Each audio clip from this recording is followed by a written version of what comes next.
Hire Breathe TV, a safe space to come to exhale as you navigate your breast cancer journey. We're talking today about the importance of taking all the toxins out of our lives. Toxins in the environment, ones that are emotional, physical. Toxins come in different shapes, sizes, and forms. It could be in the form of disease, it could be in the form of things you're putting on your skin or in your body, it could be in people, energy. You know, there's so much we have to deal with as a person than as a patient that for me, meditation and practicing breath became really important to me.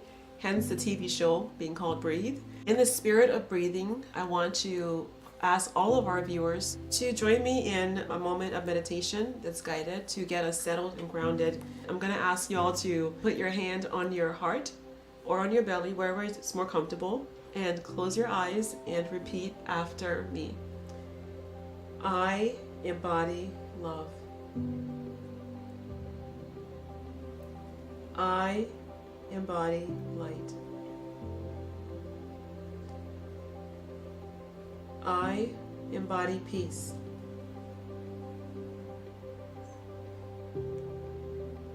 I am grounded.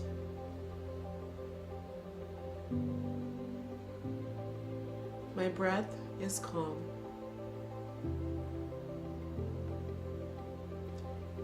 I am present to life.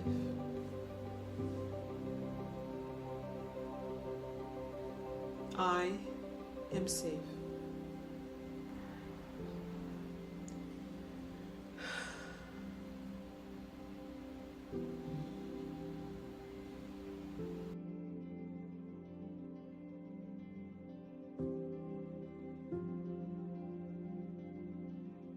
So today I have two amazing advocates with me, Kimberly Baltimore and Yahira Torres. They're both powerful women and have powerful, strong, inspirational stories. Yahira, can you share with the viewers your breast cancer journey, when you were diagnosed and just what your story is about? Yeah, I was diagnosed September 2020 during the pandemic. I had found my lump. I was just feeling around, felt it, and I made an appointment to my doctor's, and he was like, I don't think it's anything, you're young, but I'll send you go get a mammogram just in case. So I went and got a mammogram, did the biopsy, and in fact it was IDC, invasive ductal carcinoma. At that point I didn't know a stage. They decided to do genetic testing because I had no family history and was positive for the BRCA2 gene, and that helped me with the decision of getting a double mastectomy. So I did a double mastectomy December 2020, and then that came back with one positive lymph node. I went through 16 rounds of chemo, and then I had 2 infections, which I had removed the expanders on both sides, so I had 2 different surgeries, and then finally had radiation this past December 2021. So I finished treatment this past year, and now I'm just on tamoxifen and waiting to heal in order to get reconstruction. How are you feeling now? I feel okay. It's harder mentally afterwards than it was during. During it was like you're on a fight mode. So you're just doing the next thing, just to keep going.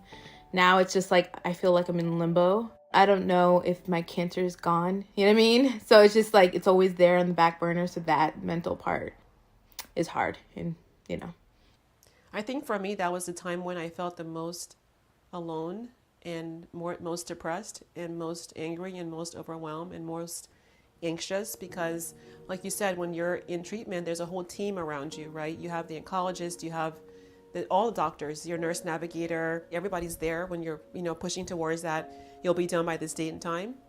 And then when it's done, everyone's like, oh my God, she's done. We're so happy you're a survivor. You're just literally just thrown out of the nest, right? And it is scary. You're on the right path. And you have support and love here. Thanks. I appreciate that. You're welcome. So Kimberly, can you share with the viewers your story? I was diagnosed April 20th of 2020, and I actually felt my mass in August of 2019. I just figured that if it's anything, they'll find it when I have my mammogram, because I was due to get that done.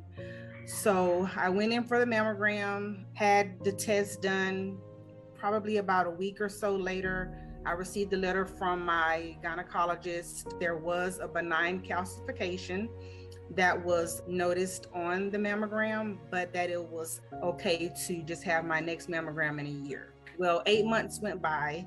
With COVID just beginning, I think that was the week or prior, everything was shutting down, offices were closed. And so the facility that I originally went to, I was going to just go back to them again because they had my information. They didn't answer the phone. I actually had to leave a message. So for me, I felt like that was a blessing in disguise. I was meant to go to where I had my treatment done. I reached out to another hospital that we have here local in the area and got the biopsy done 2 days after they called, and they told me that, my biopsy was back and that it did show cancer. And I immediately started crying. I didn't want to, get too loud because my children, they were sleeping and I didn't want to wake them and have them, nervous or scared or anything. My first question was, am I going to die? And she told me no. She said, there's so much that has evolved over, the time, and you're going to be in good hands. We're going to take care of you. And then she gave me a lot of more information that I don't even remember. And it's just so much information that you get. And so it's just, like Yahira said, it's boom, boom, boom, you're moving, you're going. It's like you're programmed almost just to keep going. You're not worrying about anything but, okay, when is my next visit? When is my next test? Let's do surgery. How soon can we do surgery? I wanted this out of my body. So I had to have an MRI because they couldn't determine the size of my tumor. My surgical doctor, she did not want to take the risk of doing a lumpectomy. So initially we knew, okay, a lumpectomy on that side, which was my left side, was going to be automatic. And so once we determined that, I was just all for, let's do a double mastectomy. After the mastectomy, I had tissue expanders placed in. So I ended up needing chemo. My cancer was progesterone and estrogen positive, so we knew that I was going to also need hormone therapy. I had a hysterectomy, but I still had my ovaries. So I knew that, okay, if it's hormone positive, I think I would like to find out if I can get this out. I wasn't sure, I just thought I would ask that question. And so after chemo, I did the deep flap reconstructive surgery. Then I had my ovaries removed because I was just trying to, for myself, lower my reoccurrence rate at all costs. I was willing to do whatever it could. And I was also going to have to take tamoxifen for about 10 years, my oncologist recommended. So I finished with that surgery, had phase 2 of February of last year, waiting on phase 3. But right now, I'm just really trying to get my body back to feeling like itself again. It may not be 100% like I used to be, but just to feel like myself again before I kind of want to, get put under the knife again. Yeah, and you're here. And you're breathing. The thing that's the hardest is to feel safe in your body again, right? Your story is so important. People don't know the details that go behind breast cancer. They hear chemotherapy, surgery, radiation, and you're done. But there's so much detail that goes behind all those things, and behind all those things come a lot of trauma. Taking assessment of your life and how to detox is a big deal. Where did you start with your detox, your life journey, Yahira? So it started with my body first of all. After every surgery that took place, because I had had multiple and I still have more to go, I was just like, oh, my body's changed again. My body's changed. Even after chemo, my hair's gone. Like every single time it's changed. And every single time I had to pick myself up and try to learn and to appreciate and love my body. By the time I would finally feel like, okay, I'm comfortable with one of my flat side and one not flat side, I would have to get another surgery with another flat side, or I had no eyebrows, or like, you know what I mean? There was always something. That was really getting to me. Every single time I would have to like build my confidence back up. I knew I needed to see a therapist for that. So that's the first thing I did. I went to saw a therapist. As time went by, I was like, yes, the therapist is good, but I also want to like not always talk about all the problems that I have. Like I want to also acknowledge all the good things in my life. And that's where coaching came I started seeking out coaching, I started seeking out meditation, journaling, detoxing my brain. I had so much stress in my life, and that didn't help my body to heal, really, for a long time. I feel like I was immunocompromised because of the stress that I built in my life. I think for me, many people who are watching, a balance, it means, physical balance, emotional balance, spiritual balance and alignment, working out, what you're putting on your skin, on your hair. Your skin's your biggest organ. So if you're eating the healthiest food in the world and putting on poison on your skin, you're causing your body to be in dis-ease. If you're exercising and then putting in foods that have toxins in your mouth, your body will be in dis-ease. If your energy isn't aligned, you're causing your body to be in dis-ease. I wish they taught people in school, like kids, from being little, like how to stay in physical, mental, emotional, spiritual alignment. I want to go to Kim for a moment, talking about hair care products and skincare products. Black women, we love our hair and our skincare products. And there's so many toxins in this stuff, right? Because, I didn't know before cancer how many toxins are in products. I love my products. I mean, lotions, hair products, gels, makeup. It was the hardest thing after treatment to go through my makeup and all my stuff and throw things away. So have you thought about that or done that, where you had to go through things and be like, well, this has that in there and that? Because you know what it's doing to your body over time, right? It was never anything that crossed my mind up until now. So I'm really, whether it's, facial, so just trying to really stay away from as much as I can. I just try to not really harp on too much of, was it something that I did? Because I know for me, I would have taken that and I would have just eaten myself alive, just, with guilt. So I did take into consideration at the same time, taking accountability for the things that I eat, because I don't want to later on down the line increase my chances of any cancer re-affecting me later on down the line. So it definitely opens your eyes to making better choices, whether it's food or any healthcare necessities that you may need. No, I feel like you're right. It's no one's fault they have cancer at all, ever. There have been twins that have had same treatment and had different outcomes, and siblings. So we don't know what causes cancer. What we know is that we know certain things can contribute to cancer. So I think, when you look at the aftermath of it, what's been important for many people who are patients is like, what can I control in my life, right? I can control whatever I'm eating. So for me, I began to experiment with raw veganism, because I was like, well, if I'm eating, sugary stuff or eating things that have a lot of chemicals in there, my body's going to be less alkaline. It's going to have more inflammation. Cancer cells love sugar. So I kind of thought, like, how can I do what I can control to keep my body in the most, balanced, healthy state? And then I learned that when you eat green foods and plant-based foods, your energetic levels are higher, because it aligns with your chakras and things like that. So eating healthy really helped me to take control of my life in that aspect, because with me being triple negative, I don't know what caused my cancer. And I never had treatment targeting the kind of cancer I had. So thankfully I'm 16 years cancer free, but I don't know what I don't know, and never had treatment targeting it. So all I can do is control my diet, my meditation practice, my breathing practice. One of my friends, her mom is a health coach, and she came to my house and she literally went through my cabinets, and like, I had bug spray. She's like, that's gotta go. I'm like, what if there's a bug, in the summertime?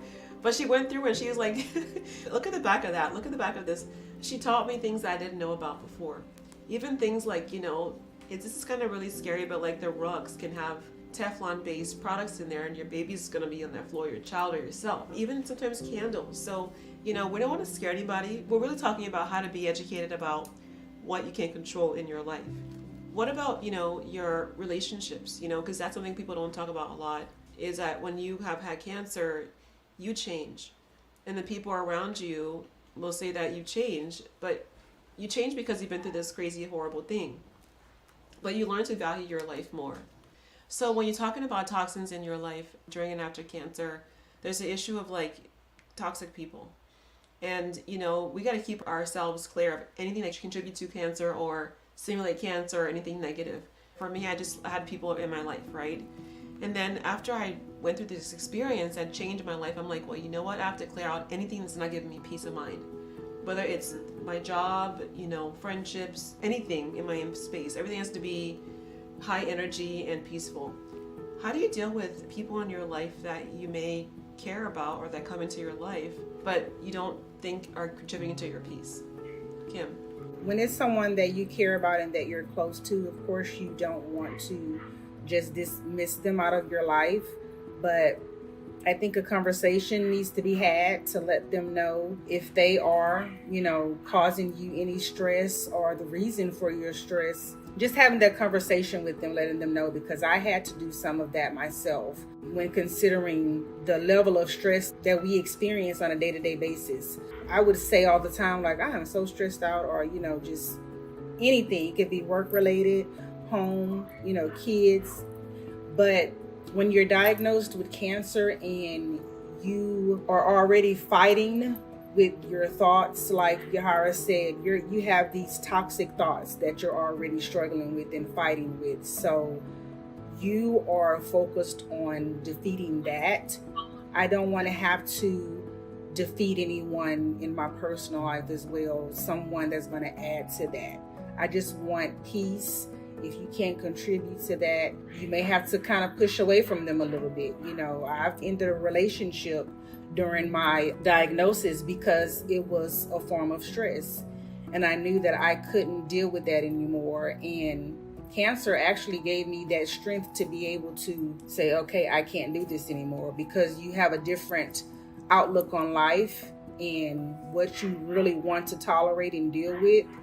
And it becomes a little bit shorter, in what you really are going to tolerate once you have such a, traumatic event happen. I was going to say, to piggyback that's exactly what I was going to say. It's just like your tolerance level changes so drastically when you're in cancer. It's just like, I am not dealing with anyone's ish, like no one. So I'll cut you off real quick just for my peace of mind. You know what I mean? For people that I do love, I do think it's important to just use the cancer card. Like, at the end of the day, it's like, I have cancer. I don't want to deal with this. And that's it. You can help them grow too, right? I mean, I had friends who I had to stop, just say, here's how you're making me feel. So here's just a teachable moment. I love you, but here's what I'm feeling. You can choose to change that behavior. And if you do, that's great. It will be helpful to build our friendship. But if you can't, that's okay too. Your path is your own. I love you. But we don't have to be friends, like every day, like talking and texting. And people thought they're like, God, you're so cold. I'm like, no, I'm not cold. I almost freaking died. Like, I'm not playing right now, okay? I'm not playing that right now. I did also want to mention about work. Yes. That was a huge thing for me. Oh my God. I didn't work for a long time, and I had to try to force myself to be okay with that, because I was such a workaholic before, and it was toxic. I felt toxic at work because that was stressful for me. Luckily, I had support, so I was able to step back from work for a while.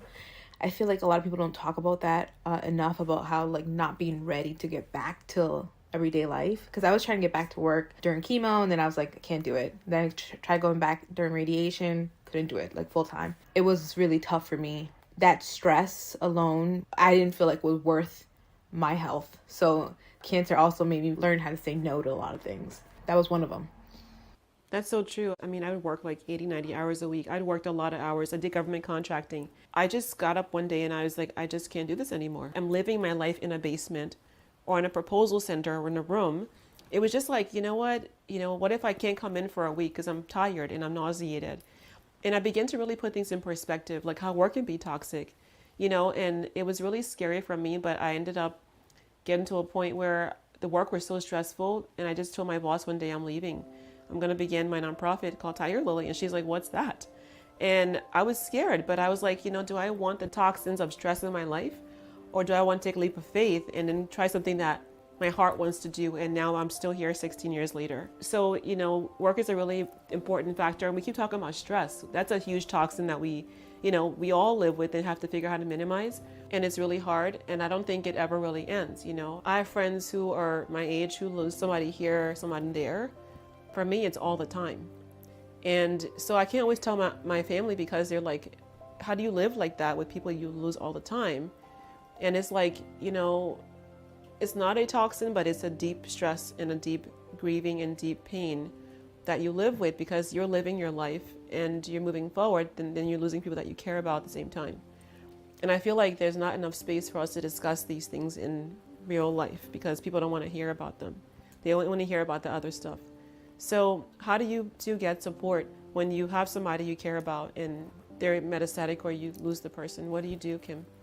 Definitely speaking with someone who has or is going through, the cancer journey, because my loved ones, as much as they want to be supportive, they don't understand. And it's easy for them to say, oh, that's not your story, or don't worry about that.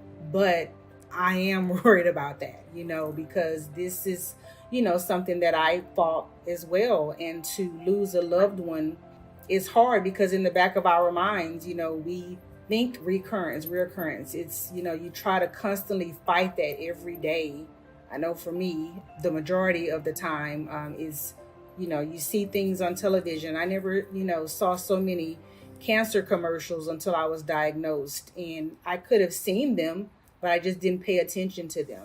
And now I'm seeing them all the time. I'm on Instagram and Facebook, and I'll see something about metastatic, or someone that's passed. And I even wondered the same thing for you, being that with Tiger Lily, I know you see, way more than, we could see. And I thought, how do you handle that and deal with that? I think when you surround yourself with the people that have received cancer treatment, they're done with cancer treatment, or they're going through, that's the best for me to talk to, because they understand, they know exactly, how you're feeling and what you're dealing with. Yeah, they feel you. Thank you for sharing that, Yahira. This one's a hard one for me to answer today because I had someone that passed away that I found out today. Sorry. Today we've all kind of rallied together to talk about, I would like to say her name. Her name's Angela Adams. She's actually a Tiger Lily advocate herself. She just became one not too long ago. She passed away last night, and we've all just been texting, messaging all day, and that's the only thing that's been keeping me going. And it's true. I talk to those around me and they don't really quite understand because you haven't met her in person, but I'm but we've connected online multiple times. We've had multiple conversations. I feel like I know her, you know what I mean? So it really hit home for me today. This is my first one from my group that's passed away. It's really not easy. I'm so sorry.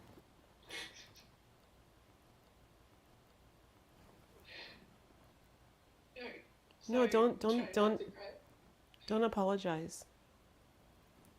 This is a side people don't talk about and we hide, right? It's hard to lose people that you love and that you build community with, especially when the community is so rare, right? You come to this space to meet women that look like you, that you can connect with and love, and you're going through this together, then you lose them. My first friend that I lost to breast cancer, Krista Martinez, it literally broke me into a million pieces.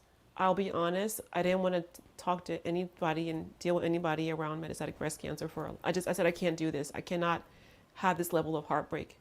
But, as she was dying, I promised her that I would carry her work forward. But I was too hurt by her loss to do that, right? And then I had to heal. So I had to take space to heal. Because I made a promise to God when I was in my cancer bed, right? And I said, if I have breath in life, I'm going to make sure that nobody else goes through these inequities or doesn't get support or doesn't get to share their story. And then I read a quote someplace that changed my life in many ways. It says, service is the rent we pay for a living. And I thought maybe by me not doing this work, somebody could die, or somebody could go through a period of being alone in their diagnosis, or have a doctor that doesn't really give them the right information, or may not hear my story and make a difference. And so I just took it on as a responsibility that as long as I'm living and breathing, I'm going to do this work. But it's not easy, to be honest. I lost so many friends. I lost my dad. So for me, it's just, I have to find ways to nurture myself. So I do a lot of meditation, a lot of self-care, a lot of rest. And my body tells me when I have to stop. Because I do cry a lot. I cry because I lose people. I cry because I've seen an injustice someplace. That somebody got delayed and denied access to screening, and then they come back and they're metastatic. Or somebody got pushed off because someone said to them in the doctor's office, you're fine, you're too young. And then they come back with bleeding nipples. And then they say, oh, you're stage 3 or 4. So I do cry a lot because I love people so much, but I feel like that is my Achilles heel, but it's also my strength. So I feel like it's my superpower, right? I think what we're learning, this episode's about different kinds of toxins. I think the worst toxin you can have in your life is not loving yourself and not giving yourself what you need. And so you asked me how I do it, Kim, is I just give myself a lots of love, and I eradicate anything in my life that's not giving me peace and love. So whether it's my house or household products or people, energy, thoughts, I always say, is this energy giving me love? Is it going to fill me up? At the end of the day, we have one life. We have this breath. We have this moment. And each of you has a beautiful, bright light inside of you that you and only you have to share with the world. And part of your job is to protect that light. Anything that can come around it that's dark, that's toxic. And keep the light beautiful and bright and shining. Losing Angela, Yahira, it's your first time losing a friend. It is going to hurt badly. It will hurt.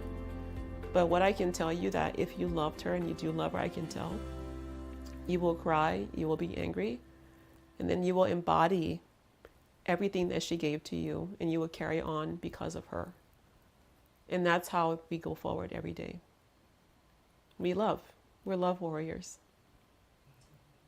Yeah, we are. And love is our sword, right? Love is our sword. I want to thank you both for trusting me with your hearts and your feelings and your thoughts. I'm holding you both in prayer. Yahira, we're going to pray for Angela. Pray for her soul. And pray for all who love her. And pray that her legacy be carried forward, in this world.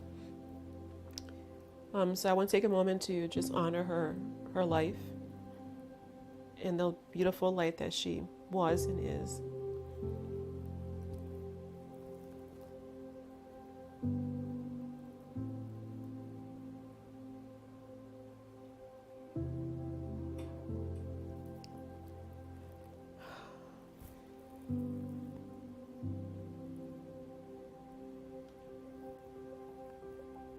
Thank you both so much.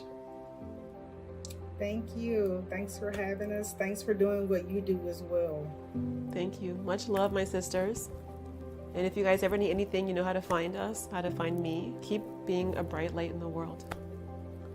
To those who are watching, our viewers, thank you for being with us. Thank you for your time, your love.